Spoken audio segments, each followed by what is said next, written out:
Hello everyone, I'm here in Vancouver International Airport and today I'm officially heading to Japan and I will share all of my entire journey with you today. So from here up until I reach to my hotel, that would be included in this video. Let's see how my journey goes. Boarding has begun right on time and they board by groups, that is printed on the boarding pass. We are now walking on the bridge towards the plane. From here, journey to Japan begins.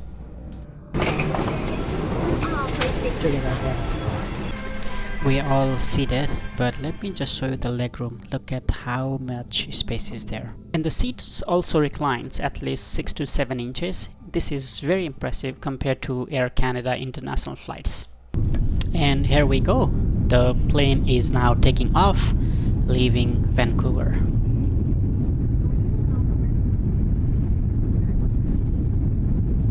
So the plane will touch the ground at any time and we will be in Tokyo Haneda. Okay, so we just landed. It's pretty exciting. We finally landed after 9.5 hours. I'm just getting out of the plane right now.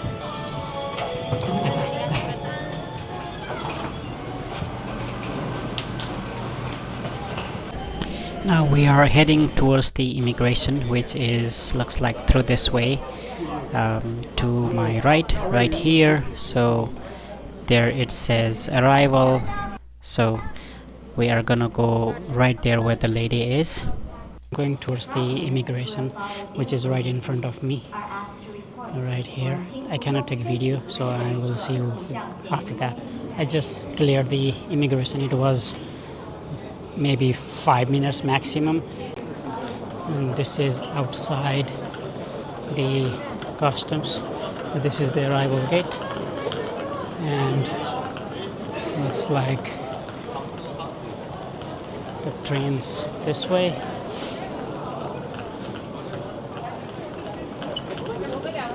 So here is where we are having our dinner tonight. This is malatang, a Chinese medicine soup, like a ramen style. So after that we will go to hotel and I will fill you in all the details today.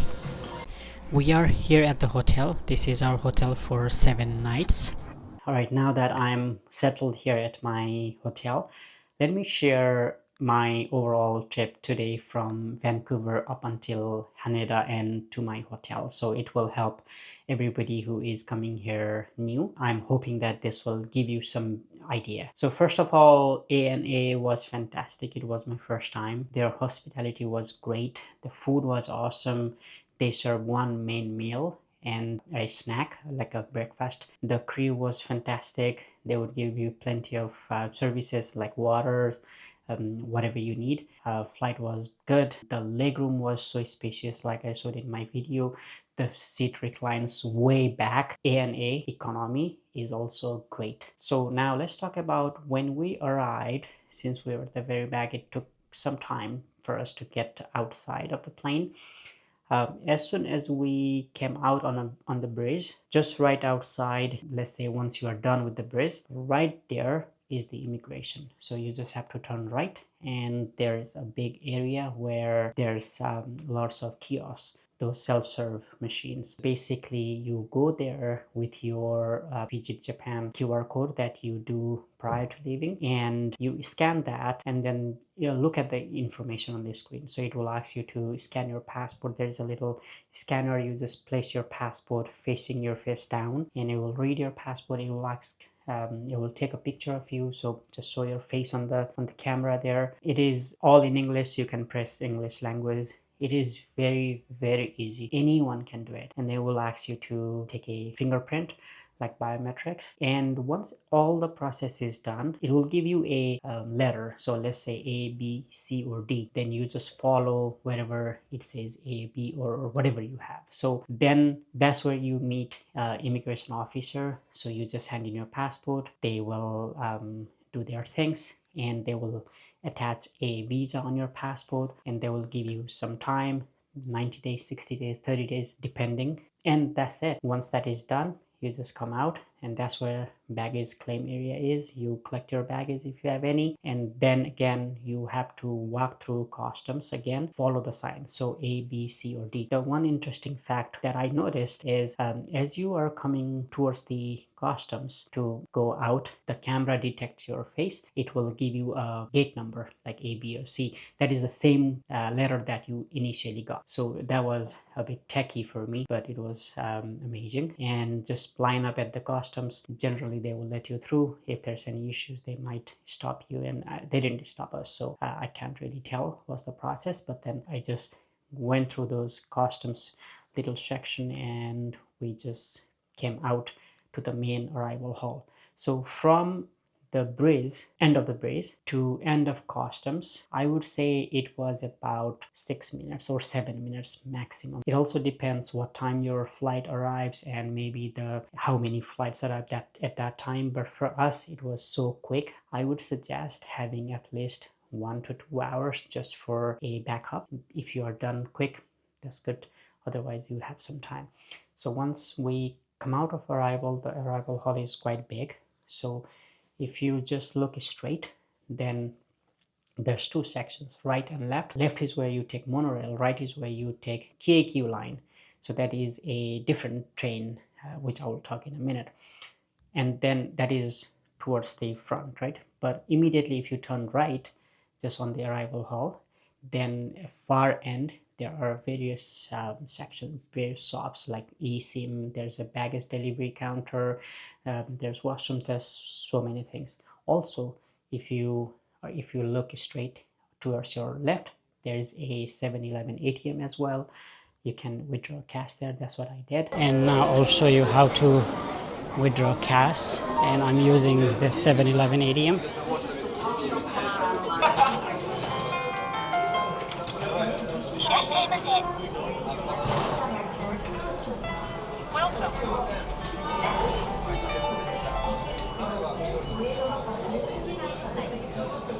Okay, it's reading my ATM card, and this is 7-Eleven, and here's the monorail tickets here. And now we'll go withdraw, and this is the ATM fee, so up to 10,000 is 110, so I will confirm. I think it's checking, or maybe I can say skip, and I'm pressing my pin.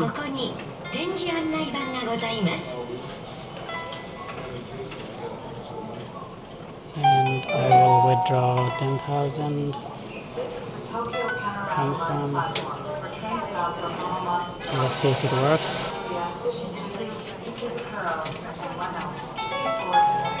And here's the receipt. Here's my card. And here's my cash. And now when you walk straight, just look at the signs, overhead signs. It is very much well labeled. Now what I did is I went straight. Just in the middle there is this information center for tourists. Just right of that there is a Keikyu line. So there we bought Pasmo IC card. So I have put a video about Pasmo right here. So look at that. Pasmo.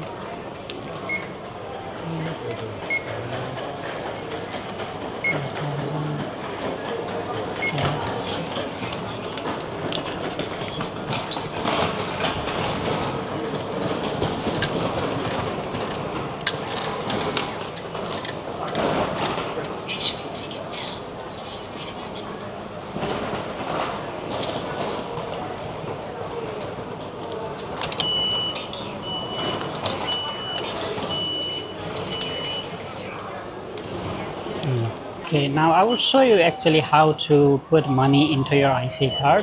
And right now I'm here in these machines here.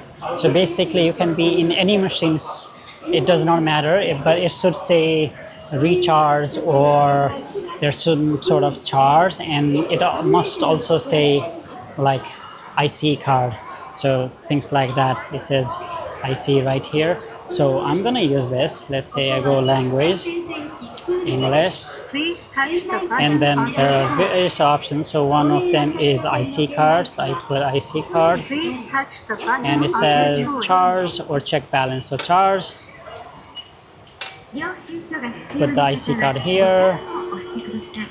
It will pull your card. And I have this 1000 yen. So I'll say 1000. And here is for the bill. So you put the bill here like that.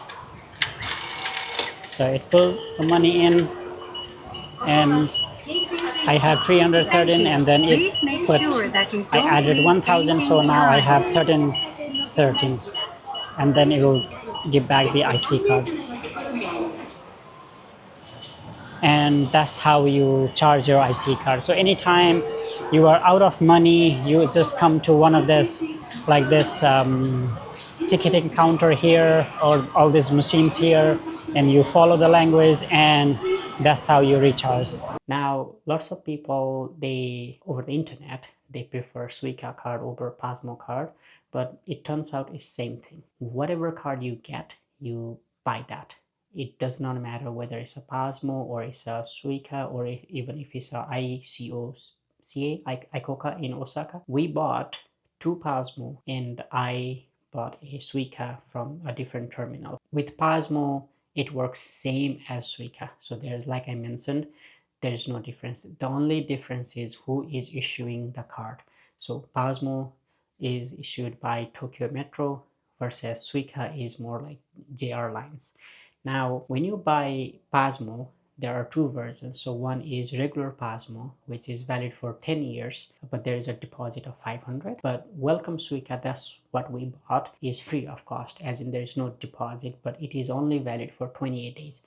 If you're there for a month or 2, it's better to get the actual Pasmo card or the actual Suica card. Same concept for Welcome Suica. So you will get a tourist version. So these are tourist version basically. So expires 28 days. If you do not use all the money in it, then the money is gone. The card will expire in 28 days. So that's that. The other thing is you have to use cash, like a physical cash, to buy these cards at the terminal. So the terminal we use, it did not have a cash, it didn't have a card machine, so we put 1000 yen. It gave us Pasmo card with 1000 yen onto it, and I did the same thing for Suica. The concept is wherever you need to use your card, just take out your card, tap in on the reader where it says IC through those trains turnstile, and the gate opens.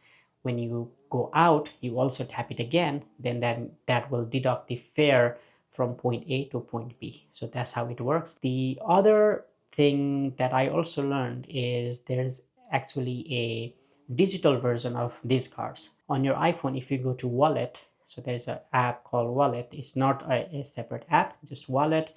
If you click Add, and if you select Transit, and if you go down to Japan, there are several IC card listed. So you'll find Pasmo, you will find Suica. The benefit of this is it will be on your phone, so you do not need a additional card.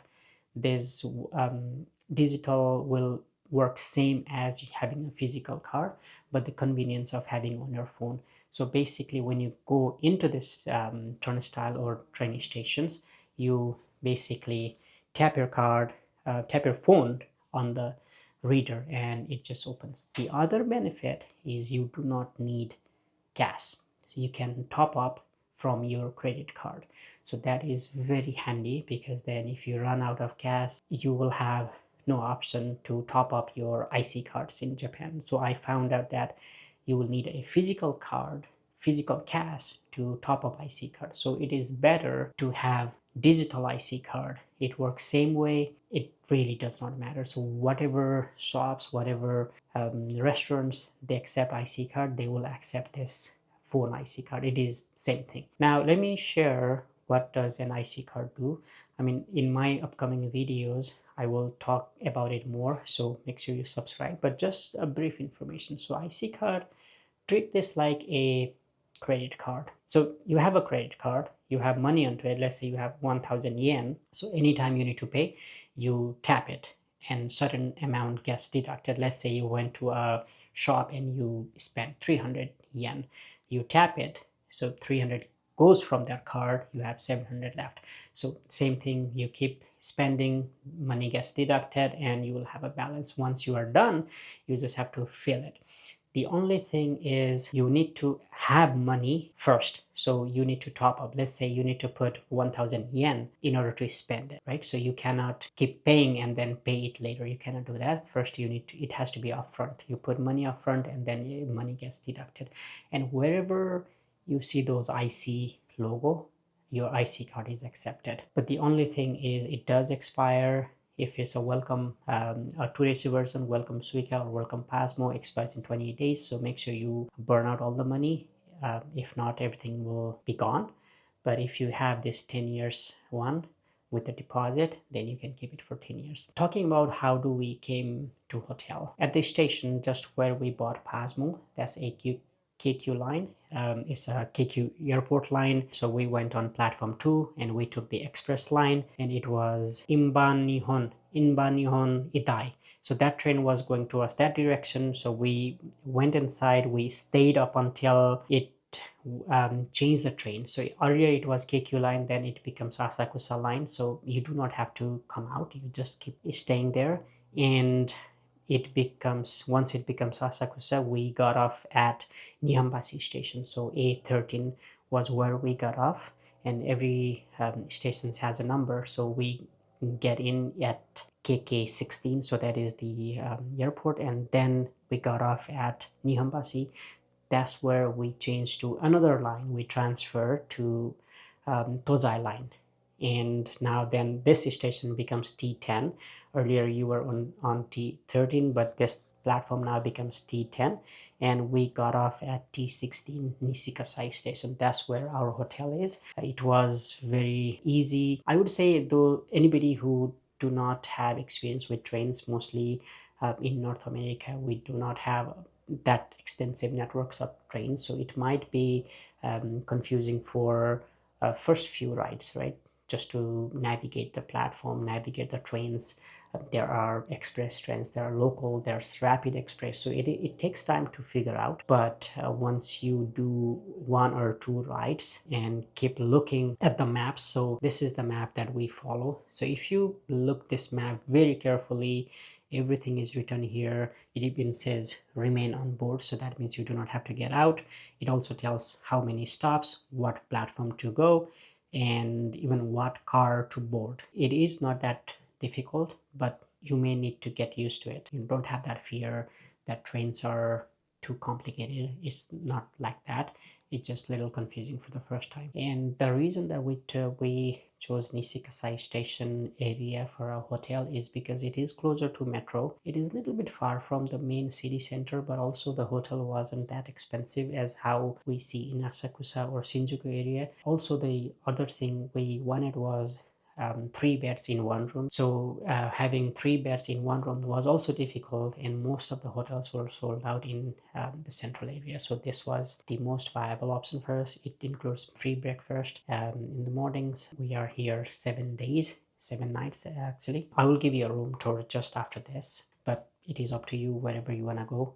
Make sure that you are near to one of the train station, either metro or the JR lines. So eSIM. As soon as you land, it is very important to get connected because everything runs here on your phone. So I always use eSIM when I travel abroad. So this time I also use Airalo. Not only me, all of us, we use Airalo eSIM, and it was connected right at the airport. As soon as I landed, it got connected, and the reception is very good. So far it is working. I did not have to connect to hotel Wi-Fi. The speed is good. Like I said, I use Airalo. If you want to try, I will put up a link below that will give you a 15% discount. You also need to put the coupon code. You click the link first, and then during the checkout, if you put my code, it will give you 15% off. For me, Airalo works, but you do not have to get Airalo. You can get any eSIMs that you like. This is my room right now. Since we are 3, So let me just give you a little tour of my room. Forgive me, it's already used. I did not take a video when I was first here, but just to give you an idea, so there are 3 beds. This one is a bit bigger than the rest of the 2. So this is 1, here's 2, and there's 3. And this is all the space we got. So there's the luggage we could fit. There's this space little here, and we can also fit few luggage is here. What I also did is I fit in my luggage inside under the bed. And yeah, TV, there's some kettles, um, humidifier. One does have AC. There are some charging ports there, USB, or even because I'm from Canada, I can use my charger right here. And also on this hotel, you can actually, they also have this USB section here. So yeah, and the good thing is they also have this washing machine that you can use, microwave, little fridge. I don't know, oh, this is just the storage, and there's a bit of induction here, tap water. Washroom is also good, the regular shower and the toilet there. So yeah, that's my room. That's all for our first night. From tomorrow morning we have a big plan, so if you haven't subscribed, subscribe to my channel, and I will keep posting everything that happens here. I'm still new to YouTube, still learning. There will be some flaws, but I'm hoping that whatever I show you will give you some tip or some help for your planning. I will see you again in another video. That's all for today. Bye bye.